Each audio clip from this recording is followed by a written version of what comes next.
அண்ணாமலையை யார் கடத்தினது? மனோஜ் பண்ற தப்பு கடைசியில வீட்டுல இருக்க எல்லாரையும் பாதிக்குது. அண்ணாமலை திரும்ப வீட்டுக்கு வந்தாரா? இப்படி நிறைய ட்விஸ்டோட இருக்க போகுது வரக்கூடிய சிறகடிக்க ஆசை எபிசோடு. வாங்க என்ன நடக்க போகுதுன்னு பார்க்கலாம். அதுக்கு முன்னாடி நம்ம ஸ்டார் சீரியல்ஸ்க்கு சப்ஸ்கிரைப் பண்ணிக்கோங்க. மறக்காம இந்த வீடியோவுக்கு ஒரு லைக் பண்ணிடுங்க. சொத்தை பிரிச்சு கேட்டோன்னா நம்ம முத்து இருந்துகிட்டு மனோஜ் கிட்ட டேய் அப்பா இருக்கிற வர சொத்தெல்லாம் பிரிக்க நான் விடமாட்டேன் அப்படின்னு சொல்லிட்டு ரொம்பவே கோவப்படுறாரு. அதுக்கு நம்ம மனோஜ் இருந்துட்டு டேய் அப்பாவே ஒன்னும் சொல்ல நீ என்னடா ரொம்ப சீன் போடுற அப்படின்னு சொன்னோன்னே அதெல்லாம் உனக்கு ஒண்ணுமே புரியாதுடா, கொஞ்சமாச்சும் பாசம் அன்புனா என்னன்னு தெரிஞ்சிருக்கணும், எப்ப பாரு காசு காசுன்னு சொல்லிட்டு அப்படின்னு சொல்லிட்டு இருக்கும்போதே நம்ம விஜய் இருந்துகிட்டு அவன் கேக்குறதுல என்ன தப்பு இருக்குது, அவன் இப்ப கஷ்டத்துல இருக்கான், அதுவும் 30 லட்சம் வேற கடன் வேற வாங்கியிருக்கான், அதை அடைக்கணும்னா சொத்தை பிரிச்சு கொடுத்து தானே ஆகணும் அப்படின்னு சொன்னானே மா உங்களாலதான் அவன் கெட்டு போறது, அவன் பண்ற தப்புக்கு எல்லாத்துக்குமே நீங்க தான் சப்போர்ட் கேட்டுக்கிட்டு இருக்கீங்க அப்படின்னு சொன்னோன்னே நம்ம அண்ணாமலை இருந்துகிட்டு சரி சொத்தை நாளா போட்டு பிரிச்சு கொடுத்தலாம் அப்படின்னு சொன்னோன்னே நம்ம முத்து வந்துகிட்டு பா நீங்க இருக்கிற வரைக்கும் நான் சொத்தை பிரிக்க விட மாட்டேன், அவனுக்கு என்ன காசு தானே 30 லட்சத்தை நம்ம எப்படியாச்சும் ஏற்பாடு பண்ணி கொடுத்துடலாம்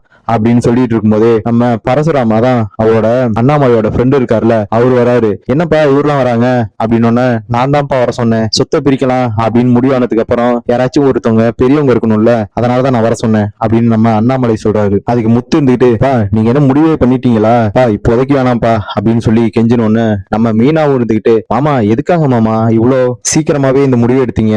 அப்படின்னு சொன்னோன்னு நம்ம அண்ணாமலை இருந்துகிட்டு இல்லம்மா அவன் ஏதாச்சும் தப்பான முடிவு எடுக்கிறதுக்குள்ள நம்மளே சொத்தை பிரிச்சு கொடுத்துடலாம் அப்படின்னு சொல்லி இருக்கும் போதே நம்ம முத்து இருந்துகிட்டு பா அவன் என்னப்பா லூசுப்ப, அவனுக்கு இப்போதைக்கு காசு வேணும் அதுக்காக இந்த மாதிரி கேட்டு நம்மள மிரட்டி பார்க்கலாம்னு யோசிச்சுட்டு இருக்கான் அப்படின்னு சொன்னோன்னா நம்ம மனோஜ் இருந்துகிட்டு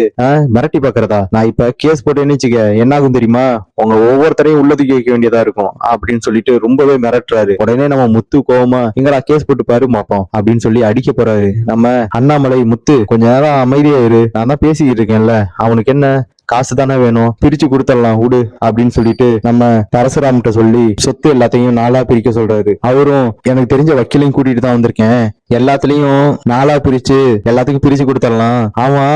நாளா பிரிச்சுட்டு நீ என்னப்பா பண்ண போற அப்படின்னு நம்ம அண்ணாமலைகிட்ட கேட்டோன்னு அந்த மீதி இருக்க ஒரு பங்கை ஏதாச்சும் அநாத ஆசிரமத்துக்கு எழுதி வச்சுட்டு நான் எங்க அம்மா கூடயே ஊர்ல போய் செட்டில் ஆகலான்னு இருக்கேன், விஜயாவுக்கு என்ன விருப்பமோ அதை அவளே பண்ணிக்கிட்டோம் அப்படின்னு இல்லைங்க நானும் உங்க கூடயே வந்துடுறேன் அப்படின்னு அவங்களும் சொல்லிடுறாங்க. நம்ம முத்துக்கு மட்டும் இதை தாங்கிக்கவே முடியாம பா நீங்க ஊருக்கு போனீங்கன்னா நாங்களும் அங்கேயே வந்துடுறோம், நான் மீனா கிட்ட சொல்லி அங்கே ஏதாச்சும் பூ வியாபாரம் பண்ற மாதிரி பார்க்க சொல்லிடுறேன், நானும் அங்கேயே கார் ஓட்டுறதுக்கு என்ன பண்ணணுமோ அதை பண்ணிடுறேன் அப்படின்னு சொல்லிட்டு நம்ம முத்து சொன்னோன்னா நம்ம மீனா வந்துகிட்டு ஆமாங்க நானும் ஊர்ல இருந்தா கொஞ்சம் நிம்மதியா இருப்பேன் அப்படின்னு தோணுது, அதுவும் இல்லாம மாமாவை பாத்துக்கிட்டு சந்தோஷமா இருந்துடலாங்க, அதுவும் பாட்டி கூட எல்லாம் இருந்தா நேரம் போறதே தெரியாது அப்படின்னு சொன்னோன்னு நம்ம முத்துவும் ஆமா மீனா நம்மளும் பேசாம ஊர்லயே போய் செட்டில் ஆயிடலாம் அப்படின்னு சொல்லி எல்லாரும் சந்தோஷமாயிடுறாங்க. நம்ம ரவியும் ஸ்ருதியும் வந்துகிட்டு எனக்கு இந்த சொத்து பிரிக்கிறது இல்ல விருப்பமே இல்ல, எனக்கு ஆக்சுவலா உங்க சொத்தே வேணாம், நீங்க என்ன படிக்க வச்சிருக்கீங்க அதுவே போதும், இவனுக்கு என்ன 30 லட்சம் தானே அந்த காசை என்னோட பங்கை வித்து கூட கொடுத்துடலாம் அப்படின்னு சொல்லி நம்ம ரவியும் ஸ்ருதியும் சொல்றாங்க. அதுக்கு நம்ம அண்ணாமலை இருந்துகிட்டு அதெல்லாம் வேணாம்ப்பா அப்படின்னு சொல்லிட்டு சொத்தை பிரிக்கிறத பத்தி யார் யாருக்கு என்ன ஷேரு அப்படின்னு நான் வக்கீல் கிட்ட பேசிடுறேன், அவரு ஆக வேண்டியதெல்லாம் பாப்பாரு அப்படின்னு சொல்லிட்டு நம்ம அண்ணாமலை எழுந்துச்சு போயிறாரு. கொஞ்ச நேரத்திலேயே நம்ம மீனா இருந்துகிட்டு நம்ம அண்ணாமலையை தேடி தேடி பாக்குறாங்க, காணோம் அண்ணாமலையை காணோம் அப்படின்ட்டு நம்ம முத்துக்கிட்ட சொன்னோன்னு இது அப்பாவை காணோமா அப்படின்னு சொல்லிட்டு மாடியில எல்லாரையும் தேடி பாக்குறாங்க. நம்ம ரவி கிட்ட கூட கேட்டதுக்கு ரவியும் நான் முன்னாடி பார்த்தது தாண்டா அதுக்கப்புறம் பாக்கல அப்படின்னு சொல்லிடுறாரு. நம்ம மனோஜ் கிட்ட கேட்டதுக்கு டேய் அவர் இங்க எங்கேயாச்சும் போயிருப்பாரா ஏன்னா அவரை டிஸ்டர்ப் பண்ணிக்கிட்டே இருக்க அப்படின்னு சொல்லிட்டு ரொம்ப அசால்ட்டா சொல்றாங்க. இவன் ஒருத்தன்டா எதுலையுமே அக்கறையே இருக்காது அப்படின்னு சொல்லிட்டு நம்ம விஜயா கிட்ட கேட்டோன்னே ஆமாண்டா நானும் ரொம்ப நேரமா தேடிக்கிட்டு தான் இருக்கேன், ஆளையே காணோம் எனக்கு ரொம்ப பயமா இருக்குடா அப்படின்னு சொன்னோன்னே நம்ம மீனா இருந்துகிட்டு அத்தை அதெல்லாம் பயப்படாதீங்க இங்க எங்கேயாச்சும் போயிருப்பாங்க, கோயிலுக்கு எது போயிருப்பாங்க அப்படின்னு சொன்னோன்னா இல்லடி அவர்லாம் எங்கேயும் போகலாம் மாட்டாரு அப்படின்னு சொல்லிட்டு ரொம்பவே அழுகுறாங்க. நம்ம மீனா இருந்துகிட்டு எங்க உடனே போய் மாமாவை எங்க இருக்காருன்னு கண்டுபிடிச்சு கூட்டிட்டு வாங்க அப்படின்னு சொன்னா நம்ம விஜயாவும் முத்து உடனே போய் என் புருஷன் எங்க இருக்காருன்னு கண்டுபிடிச்சு கூட்டிட்டு வாடா எனக்கு ரொம்ப பயமா இருக்கு அப்படின்னு சொல்லிட்டு அழுதோன்னு இருங்கம்மா நான் கொஞ்ச நேரத்திலேயே கூட்டிட்டு வரேன் அப்படின்னு சொல்லிட்டு வெளியில போன உடனே நம்ம முத்துக்கு ஒரு போன் வருது. யாருன்னு பார்த்தா அந்த மனோஜ் கடை வாங்கி வச்சிருக்காருல்ல அந்த பைனான்சியர் தான் போன் பண்றாரு. என்ன உங்க அப்பாவை காணோன்னு அங்க இங்க அலைஞ்சிட்டு இருக்கியா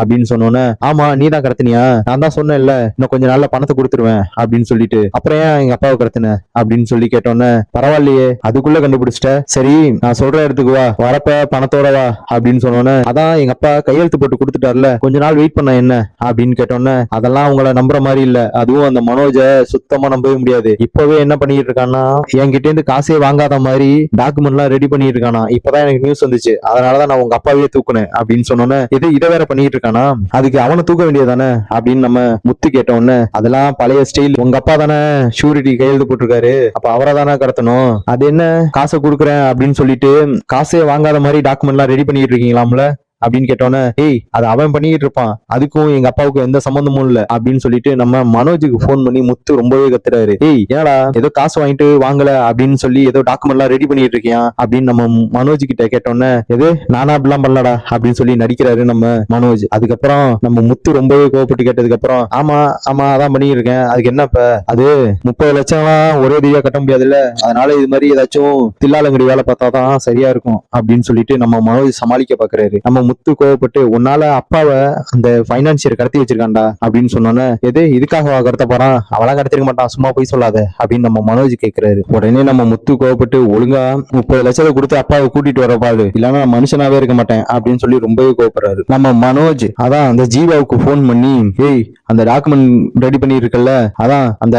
30 லட்சம் கடன் வாங்கல, அது வந்து ஃபேக்கான டாக்குமெண்ட் அப்படிங்கிறதுக்காக நம்ம ஒரு ஃபேக்கா டாக்குமெண்ட் ரெடி பண்ணிட்டு இருந்தோம்ல, அதெல்லாம் கைவிட்டு அவன் எங்க அப்பாவை கடத்தி வச்சு மிரட்டிட்டு இருக்கான் அப்படின்னு சொன்னோன்னே பாஸ் என்ன பாஸ் சொல்றீங்க, அப்ப இந்த விஷயத்த அப்படியே விட்டுடலாமா அப்படின்னு கேட்டோன்னே ஆமா ஆமா இல்லன்னா இது ரொம்ப பெரிய பிரச்சனையாகும் போல, அவன் எங்க அப்பாவை கடத்தி வச்சுக்கிட்டு உயிரோடய விட மாட்டான் அப்படின்னு சொல்லி மிரட்டிட்டு இருக்கான், அதனால இப்போதைக்கு இது வேணாம் அப்படின்னு சொன்னோன்னே நம்ம ஜீவா அதான் நம்ம மனோஜோட அசிஸ்டன்ட் இருக்காங்கல்ல அவங்கதான், அவங்களும் சரி பாஸ் இதோட விட்டுறேன், அப்புறம் பாஸ் எங்களுக்கு சேலரி அப்படின்னு சொல்லிட்டு இருக்கும்போதே நம்ம மனோஜ் போனை கட் பண்ணிடுறது. நம்ம மனோஜ் இந்த விஷயத்த முத்துக்கிட்ட சொன்னதுக்கு அப்புறம் உன்னால எவ்வளவு பெரிய பிரச்சனையாக பார்த்துச்சு பாத்தியா, ஒழுங்கா இந்த மாதிரி தில்லாலங்கடி வேலையை பாக்குறத விட்டுவிட்டு ஒழுங்கா நேர்மையா நடந்துக்கடா அப்படின்னு சொல்லி நம்ம முத்து திட்டிட்டு வச்சிடறாரு. கொஞ்ச நேரத்திலேயே நம்ம முத்து அந்த பைனான்சியருக்கு போன் பண்ணி அந்த விஷயத்தெல்லாம் கைவிட்டுட்டானா ஒழுங்கா எங்க அப்பாவை அனுப்பு அப்படின்னு, அதெல்லாம் முடியாது 30 லட்சம் காசு எடுத்துட்டு வந்து கொடு, இல்லன்னா